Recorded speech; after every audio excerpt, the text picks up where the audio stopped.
তাম পৃথিবীর ভিতরে কুফরি মতবাদ চলতেছিল, তাগুতি মতবাদ, শিরিকের আড্ডাখানা। স্বয়ং মক্কা নগরী আশেপাশে পুরো আরব বিশ্বটার ভিতরে মূর্তি পূজা ছিল। এক আল্লাহ কাকে বলে তাওহীদ বুঝতো না, জানতো না। তারা তো যেটা সুন্দর লাগতো এটাকে খোদা আর মাহবুদ মনে করত।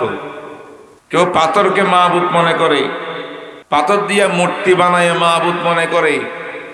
আসল সৃষ্টিকর্তা মাহবুদ আমার কে, এটা জানানোর মতো অবস্থা আরব বিশ্বের মধ্যে ছিল না।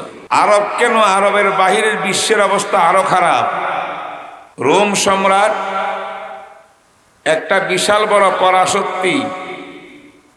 আমার রসুলের আগমনের সময় সেই রোম সম্রাটের ধর্ম ছিল খ্রিস্ট মতবাদ। আর খ্রিস্ট মতবাদ কাকে বলে জানেন? বর্তমানেও আছে। খ্রিস্টান মিশনারি আছে না নাই? খ্রিস্টানদের ধর্ম হইল খোদা তিনটা, তৃতীয়বাদ, তিন খোদার বিশ্বাসী। একটাকে বড় খোদা বলে, এটা বিগ গড। আর একটাকে মাঝারি খোদা বলে, কয় এইটা মিডিয়াম গড। আর একটাকে ছোট খোদা বলে যিশু ঈসা নবীকে, এটা হলো স্মল গড। নাউজুবিল্লাহ বলবেন না? তাইলে বর্তমান দুনিয়ার খ্রিস্টানরা তাওহীদবাদী না মুশরিক? বর্তমান দুনিয়ার ইহুদিরা মুশরিক, বেঈমান। কেন? তারাকে ওজাইর ইবনুল্লাহ, ওরা তিন খোদার বিশ্বাসী। ইহুদিরা দুই খোদার বিশ্বাসী, একটা আল্লাহ আর একটা আল্লাহর বেটা ওজাইর। তাইলে তারাও তো তাওহীদের উপরে নাই।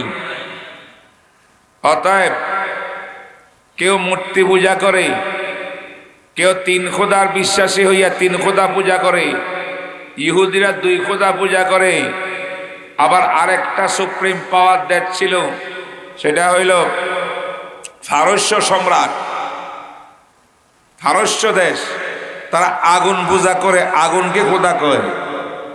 আবার তাদের দেশের মধ্যে কিছু আছে নক্ষত্র পূজা করে, তারা নমস্কার নমস্কার। চন্দ্র পূজা করে। জানেন ইব্রাহিম আলাইহিস সালামের জমানায় ইব্রাহিমের জাতি চন্দ্র সূর্য নক্ষত্র পূজা করত।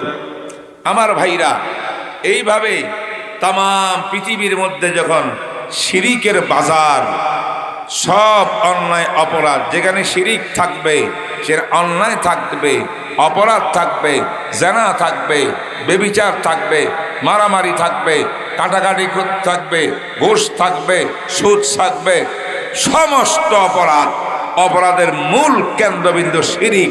খোদা যদি একজন ওয়াহদাহু লা শারীকা লাহ, এক আল্লাহর প্রতি বিশ্বাসী না হয়, তাওহীদবাদী না হয়, শিরিকের বিশ্বাসী হইলে তাদের জন্য সেই সমাজের ভিতরে অন্ধকার, লুটপাট, অন্যায়, অপরাধ ছাড়া আর কিছুই থাকে না।